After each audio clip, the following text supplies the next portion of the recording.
Hello and welcome to the Pergola build part 4, or as I'm calling it, X-treme pergolaing. This is because we've got 45-mile-an-hour gusts predicted and a yellow warning of rain. But the only thing that's got me through the last 3 or 4 weeks of real busyness in work, and like crazy busy and stressful, is that I've told myself I will do this between Christmas and New Year. It is between Christmas and New Year and I'm going to do it no matter what the weather is. So yeah, I'll try and do it as and when we go, when the wind dies down like I have now. You may still get some here and there. Right on cue, there it is. I'll just step back a little bit so I'm closer to the house. So yeah, got me wood. They are 4.8 metre long by 9 by 2. It's really weird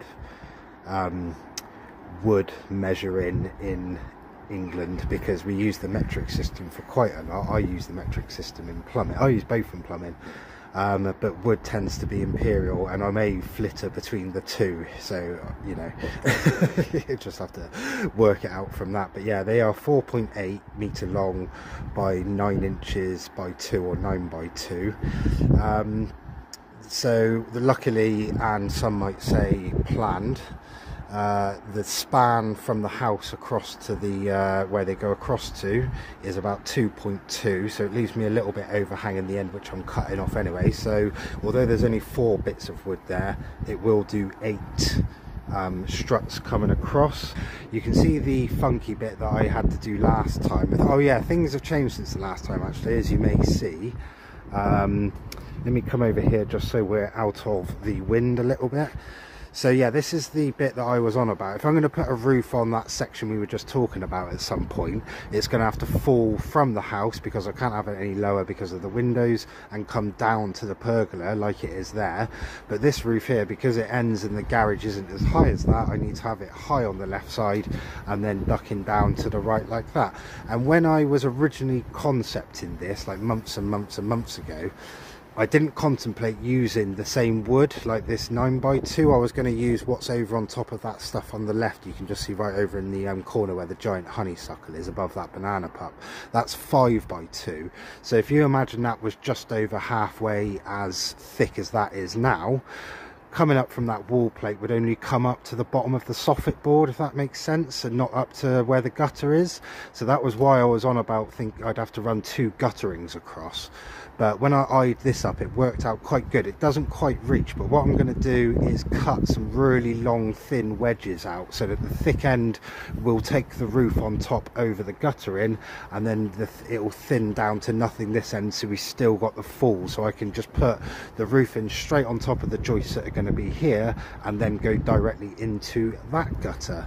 I'll worry about how it looks right at the end. I'll just get all the structure and the technicalities of it right first before I start worrying about all that.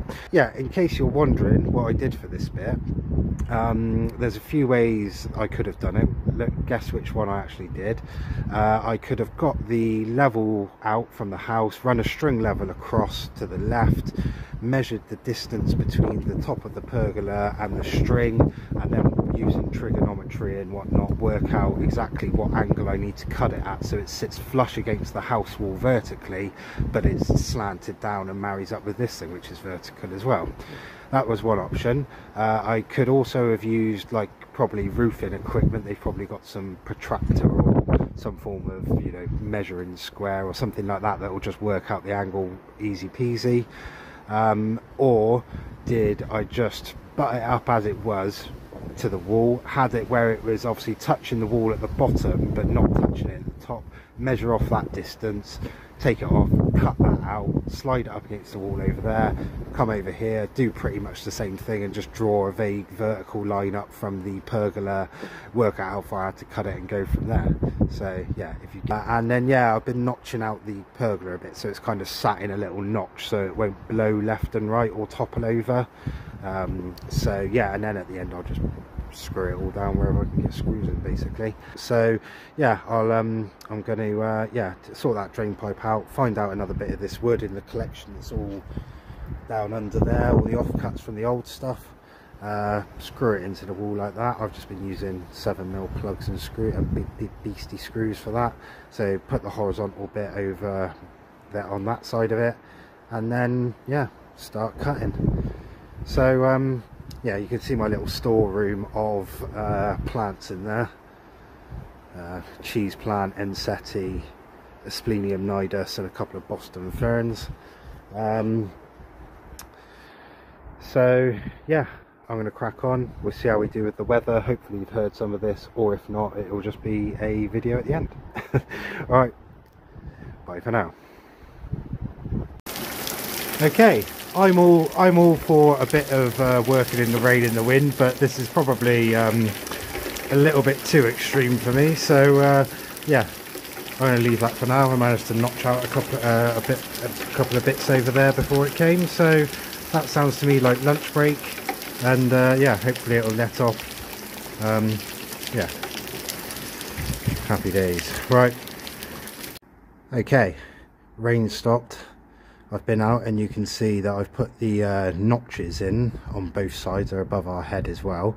The only thing which always happens when you're kind of a bit overexcited is when I was measuring up, I came over here to this one that it was already in, measured up what that was, and then I've just gone along and notched them all, and then I suddenly just realised that the one that I actually did, that the one sits in, is half the size of it. So yeah, not a big problem, but it's just another thing I need to think about when I'm doing all this cutting. So yeah, if the rain holds off, I'm going to get to it. Not sure if I'm going to get any more videos in, it's very dark already. So yeah, we'll see how we do. Oh yeah, another thing I messed up as well was it's actually 5 struts coming across this way, not 4, so that will be 2.5 bits of those wood. So I'll only be able to do sort of the 1.5 here, not the cross struts that I was hoping to do as well, but it is what it is. Anyway, I'm going to make a cup of coffee and get back to it.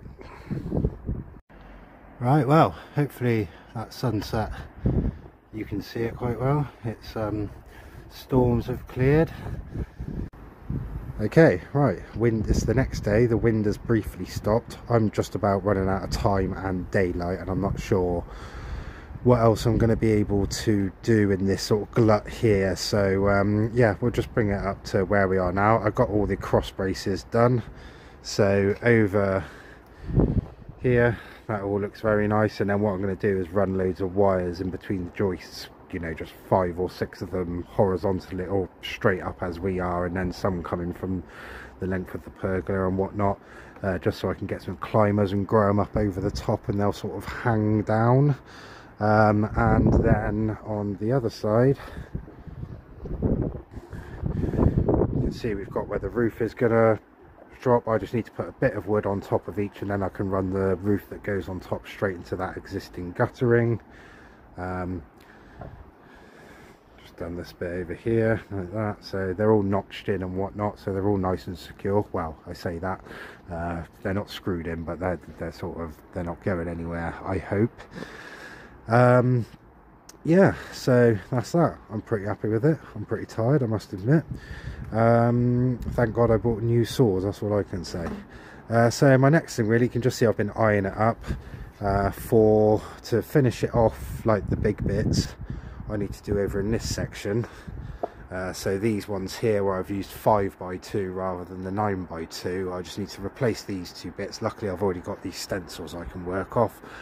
And then I'll put 3 in that section there, 1 by the fence post, 1 in the middle, 1 button up against the 45, 1 in the middle of the 45, and then on the ends I'm going to, because obviously the thing is like I wanted the bits that are going to protrude to be all horizontal, but this is all, you know, at an angle, so I'm going to do it separately, and I'll come up with a little workaround just to make them nice and secure. But do all them, that's what I've got there, those little offcuts. I need 27 centimeters because they overhang by 22, so I've got enough there in the smaller bits to do all the overhangs, and then those 2 bits cut in half will give me the 4 that we just looked at a minute ago. So I'll crack on with them at some point. I don't know if I'll get to do it today, but yeah, in time for the next one. So yeah, it's looking pretty good. I'm happy. I just need to secure and screw it all down, and then that'll be good, and I can move on with the next big project, which is going to be the roof, obviously, but the waterfall. I want to start doing that in spring, so that gives me a couple of months just to tie up the loose ends on this. But yeah, it should be good. So I think what I'll do for the next one is kind of, hopefully it'll be at a stage where it's a one big reveal, if you know what I mean, because rather than do it as I'm going like this one, I'll just get it all done, get the roof on this section. I want to have like a big skylight effect in this bit. This is why there's not no joist in the middle there. Yeah, let's just see if we can get another angle of it a sec before we go. I'll hold it up.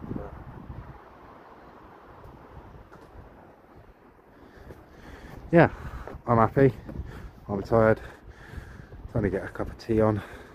Time to tidy up, and then yeah, the next one in the Pergola series, the last one, will be the final reveal of it, and then maybe in a year or two's time, hopefully all the climbers that I'll put in these two pots here, I'm going to make up 2 pots for that, run some wires all through the roofing and all that, and then hopefully we'll get it looking good and put some lights up somewhere. Anyway, hope you had a good Christmas and New Year. I'll see you in the next one.